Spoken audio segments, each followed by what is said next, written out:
Hello dear students, welcome back to my channel I Love Pharmacology. In today's session, we are going to learn about how our human eye will produce dilation of the pupil and constriction of the pupil. We'll also see which are the muscles which are responsible for dilation as well as the constriction of the pupil. And also, we'll also learn about which are the receptors that are involved in the pupil dilation and constriction of the pupil. And also, we're going to learn about which are the autonomic nervous system which are involved in producing mydriasis and meiosis. So coming to the eye, so human eye, as we know, it needs to accommodate for the vision for longer sight as well as the nearest sight. So how does it do? By controlling the size of the pupil. So to control the size of the pupil in the eyes, the main muscle which are involved in producing the pupillary size change are iris muscles.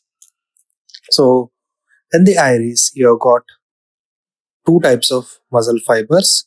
Those are, one is radial muscles, second one is circular muscles. So please remember, the radial muscle fibers are the one which will be the form of radial spikes, So here in the diagram, you can see that. So if you consider it as a pupil, so here the muscles will be radially arranged. So these muscles are the one which are called as radial muscle fibers or the dilator pupillae. On the other hand, you have got the circular muscle fibers.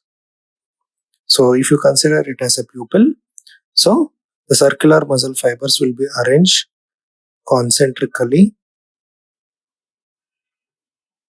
in the circular way. So that's why they are called as circular muscles.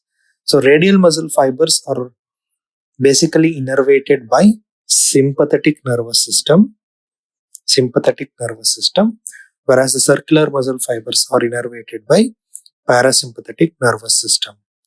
So which are the receptors which are involved in producing response through radial muscles are the alpha receptor, in specifically it is alpha 1. Whereas on the circular muscle fibers, so as we saw, it is mainly mediated by the parasympathetic innervation. It involves the muscarinic receptor, in particularly M3. So by activating the alpha 1 receptor which is present on the radial muscle fibers, so it causes contraction of the radial muscle fibers. So it causes contraction of radial muscle fibers. So therefore you can see dilation of the pupil, that is called as mydriasis. On the other hand, if there is a stimulation of the muscarinic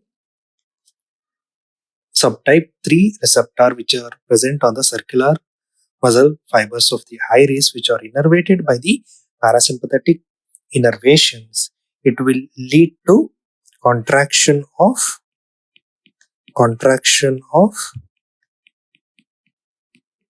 circular muscle fibers, thereby there will be decrease in the size of the pupil. So there will be decrease in the size of the pupil, leading to meiosis. So please remember, mydriasis means it is a dilation of the pupil.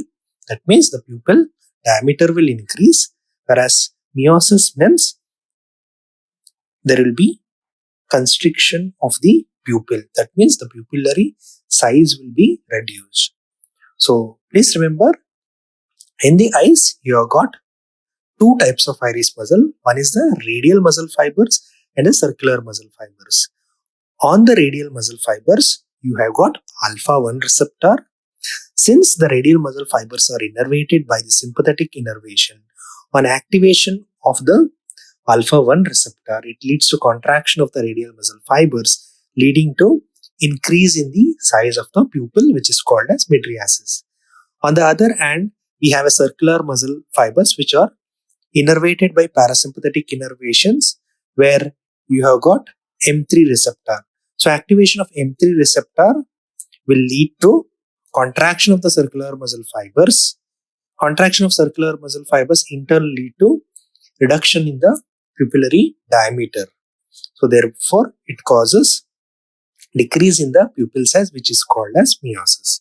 So this was the mechanism behind how the human eye will dilate the pupil as well as constrict the pupil.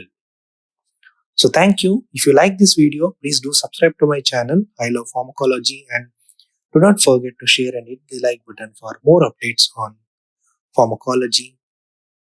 Thank you.